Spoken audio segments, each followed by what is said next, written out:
falar que o Estherzinha tá cheio. Aí a gente treina as pernas. Amados, o que o Senhor me deu é tão simples, que de tão simples é tanta responsabilidade, é tão sério que eu fiquei me questionando um pouquinho, né? E refleti.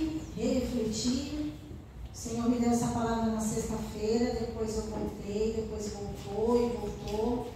E ontem, já quase 1h foi quando eu passei aqui. Eu sou dessas de caderno, né? Adoro escrever. E ali eu entendi o que o Senhor queria fazer. É rápido, mas é profundo. E aí a minha oração só foi essa: Pai, que todos aqueles que verdadeiramente possam estar lá, que o Senhor, Teu Espírito Santo, venha aos nossos corações e faça com que a gente entenda o que o Senhor está pedindo dentro da Tua palavra. É apenas um único versículo, pastor. Atos capítulo 9, versículo 40. Eu creio que algumas pessoas já ouviram falar da irmã Dorcas, conhecida também como Tabita, né? É uma mulher muito interessante da Bíblia. Fala-se pouco dela, mas o pouco que fala, eu quero que falem de mim dessa forma. Porque que honra ser chamada a primeira discípula de Jesus Cristo, uma mulher, a primeira discípula. E isso é algo tremendo, porque essa mulher foi conhecida pelas suas obras. Aonde ela passava, o sinônimo do nome dela era bondade.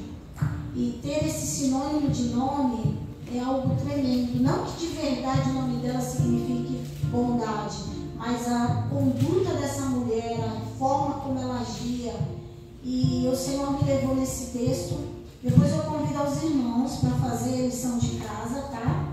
Então vai lá em Atos capítulo 9, do versículo 36 ao 43. Aí vocês vão ler e vocês vão entender. Aí, irmã, eu li, eu não entendi. Aí você vai pedir ao Espírito Santo e volta e releia, que o Senhor vai estar falando ao seu coração, assim como Ele verdadeiramente falou comigo. Vamos ler juntos aqui? Mas Pedro, tendo feito sair a todos, pôs-se de joelhos e orou. E voltando-se para o corpo, disse: Tabita, levanta-te. Ela abriu os olhos e, vendo a Pedro, sentou-se. Porque eu falei para os irmãos poderem ler, buscar essa palavra, porque eu vou fazer um resumo rápido para que a gente entenda que o objetivo não é falar sobre o contexto de Dorcas, de Tabita. O objetivo é a gente chegar onde a gente vai chegar, e eu creio que os irmãos vão entender. Ela era uma mulher de muito trabalho. Provavelmente um dos seus talentos era ser costureira. Então ela poderia chegar aqui num culto como esse e olhar às vezes, vou até brincar com a pastora Cristiane, que só usa roupa preta, e aí ela chega para a pastora Cristiane e olha assim, mas não fala nada, e fala assim: eu vou fazer uma túnica, um vestido diferente. Ela é alegre, eu vou pôr todas as cores ali, né? Eu tive no MDEBS o ano passado e tive o privilégio de estar com as irmãs da África, e as roupas daquelas mulheres eram algo assim de tirar o fôlego. Eu fiquei com uma vontade de ter aquelas roupas, mas não ia adiantar, porque eu sou branca que nem um papel. Aquelas mulheres reluzentes com aquela pele escandalosamente linda, e aquelas roupas coloridas, lindíssimas. E eu fico imaginando uma Dorcas, uma Tabita, que costurava essas roupas e saía presenteando essas pessoas. Então ela era uma mulher de boas obras, mas também ela era uma mulher que prontamente ela tinha esmolas nas suas mãos. Irmãos, eu quero deixar bem claro essas duas coisas aqui que o Senhor veio colocar no meu coração e eu fiz observações, tá? Boas obras nós fazemos de acordo com o desejo de presentear ou abençoar as pessoas de maneira especial. Então, estou vendo aqui o irmão Eduardo, olhei, senti no coração, quis abençoar, eu vou lá e preparo algo para ele. Isso são boas obras que essa mulher fazia. Só que prontamente ela tinha nas suas mãos esmola. E eu creio que todos nós já tivemos a oportunidade, às vezes, de dar uma esmola. Não no sentido figurativo de ser algo ruim, Mas às vezes somos pegos de surpresa, e eu creio que já aconteceu. Eu não sou muito de fazer isso, mas já aconteceu do Senhor falar comigo e eu abruptamente fiz. O meu marido é uma tragédia, porque se for o tempo que chega, ele já quer esmolar todo mundo. E eu fico doida, eu falo às vezes, segura, eu já estou com o coração bem mais aberto. Mas o que Tabita fazia?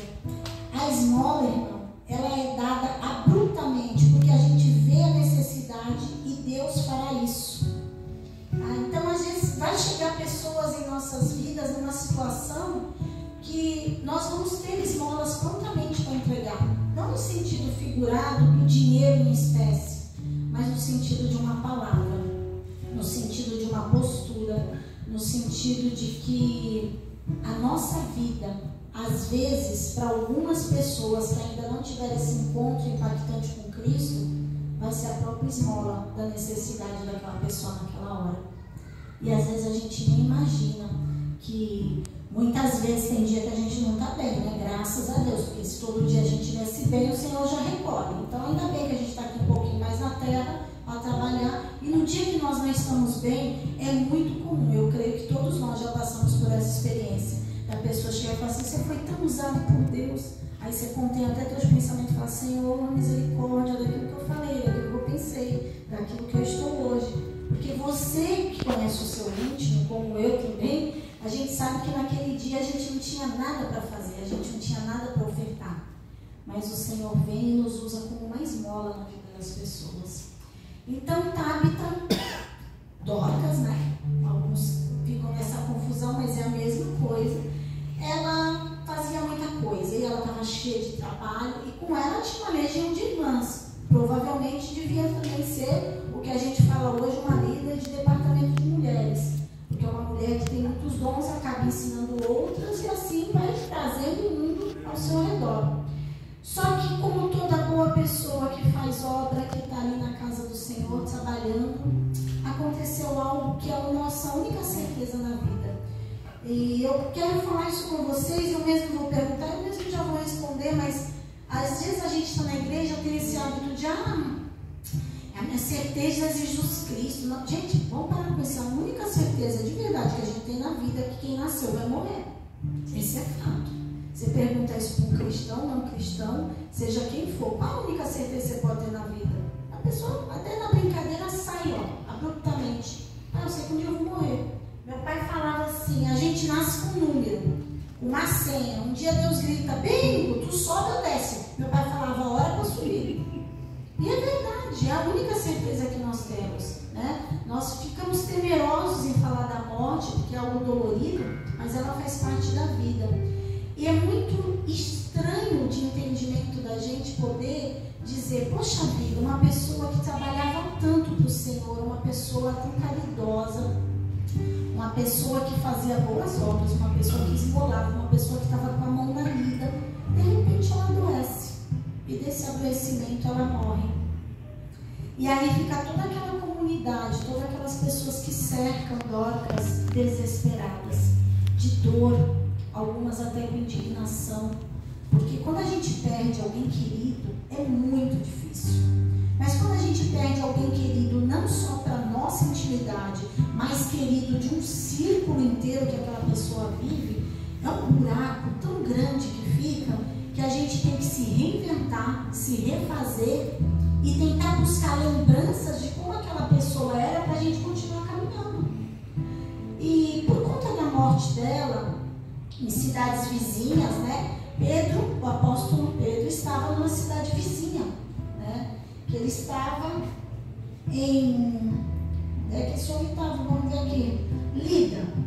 E como Lida era perto de Jope, Dorcas morava em Jope, e a cidade de Lida era perto. Vamos dizer assim, cidades bem próximas, Praia Grande, Santos, São Vicente. Então a notícia foi se achegando.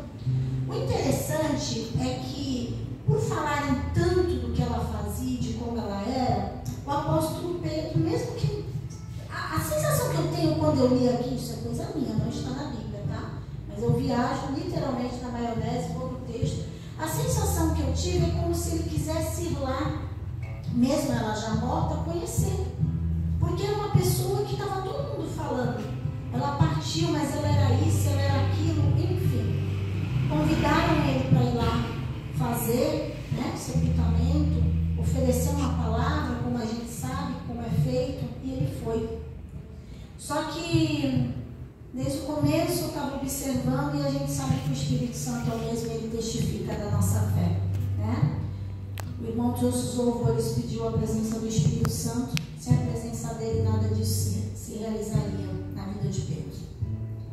Depois pediu algo de: vamos ressuscitar, vamos clamar, vamos orar.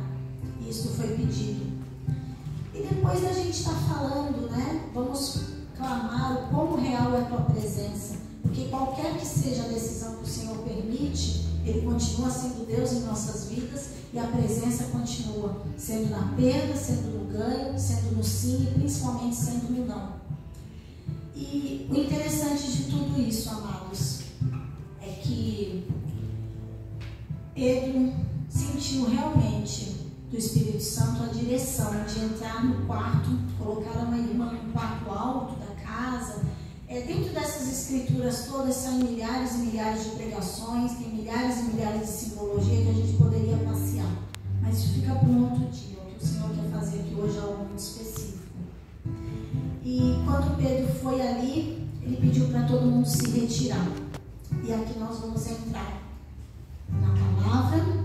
Eu já entro, já falo e já finalizo. E nós vamos fazer um ato profético hoje à tarde. Tá? O tema dessa pregação é: ponha-se de joelhos e ore. Então, literal, se você puder, você se ponha de joelhos.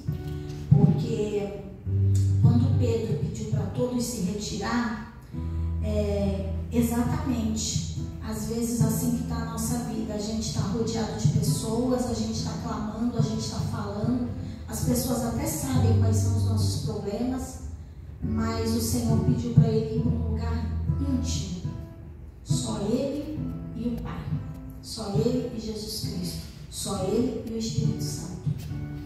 E chegando nesse lugar íntimo, Pedro foi conduzido, eu creio verdadeiramente nisso, a orar daquela forma, a clamar daquela forma. Ele viu um corpo diante de uma cama e ele deu essa ordenança. Mas Pedro, tendo feito sair a todos, pôs-se de joelhos e orou. E voltando-se para o corpo, disse: Tabita, levanta-te. Ela abriu os olhos e, vendo a Pedro, sentou-se. Aleluia. Glória. E para imaginar que, de verdade, eu acredito que ela nem sabia que tinha morrido, irmãos. Mas de repente, quando essa mulher abre os olhos dela, senta na cama, ela vê o apóstolo Pedro. Que coisa linda, Senhor. E depois as pessoas poderem testificar: Dorcas, tu não estava mais aqui. Você não respirava mais, você tinha morrido. Ficou teus panos, ficou tuas obras, a gente ficou perdido, a gente ficou tão desesperado. Mas a gente chamou o apóstolo Pedro, e aí a gente não sabia que ia acontecer isso. Eu acredito que nem ele. Só que eu quero que vocês saibam que após a ressurreição de nosso Senhor e único Salvador Jesus Cristo, foi a primeira outra ressurreição. Isso é tão forte, gente, isso é tão tremendo.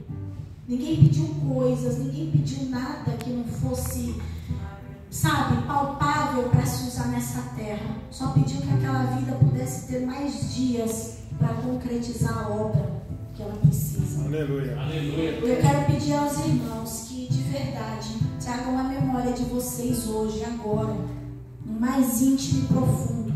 Eu sou casada com esse homem, vou fazer 26 anos, a gente está junto há quase 30, mas eu de verdade, eu não sei o que há dentro do íntimo dele, nem ele no meu.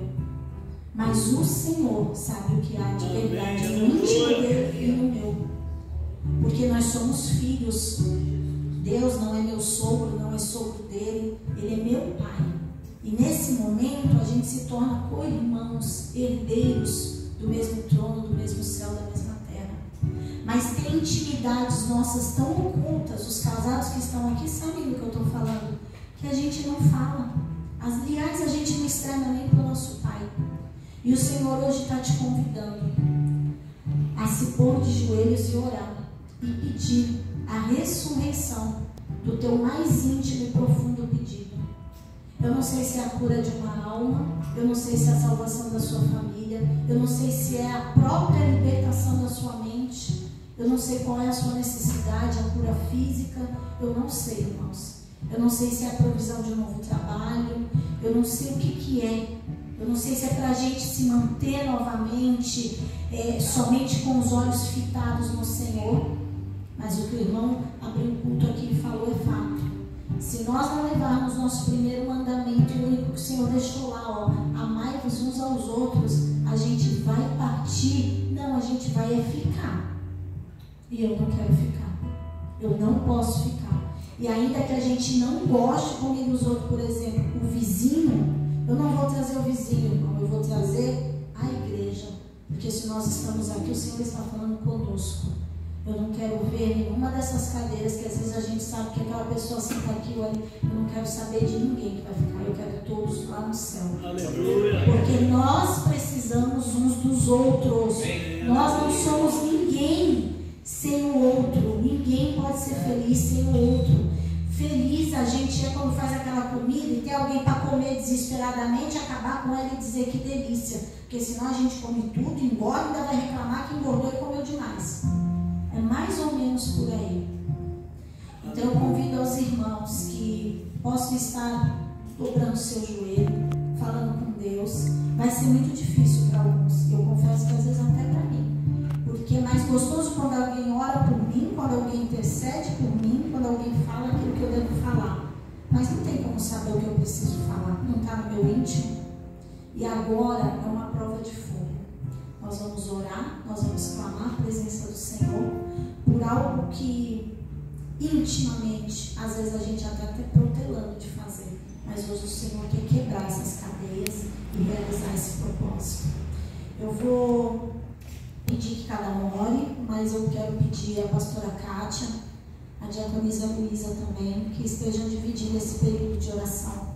Puxando a oração e depois o Senhor vai direcionar o que o Senhor quiser fazer, tá? Porque nós precisamos nos lembrar que a nossa essência, a nossa vitória, a nossa principal arma, nosso principal escudo é a oração. Aleluia. Se eu não falar com Deus, Deus não tem como ser íntimo meu. E a coisa mais gostosa que tem, a gente tem intimidade já. Fazer que nem a gente fez ontem, é interessante que eu também já fiz esses pedidos, né? Hoje ele está aqui porque ele está na madrugada. E eu só falei, Senhor, que não tenha tanto cansaço, porque às vezes tem 2, 3 navios, o cara vem quebrado, a gente entende, né? Eu falei que ele possa ir. Porque na verdade, não é o que a gente quer, mas eu estou falando e volto a falar por pessoas. As coisas só valem a pena quando tem as pessoas. E as pessoas que nós amamos, que nenhum deles fique. E principalmente também aqueles que nos são pedra de tropeço e lixa. Porque são esses que nos lapidam para que a gente se torne a verdadeira pedra preciosa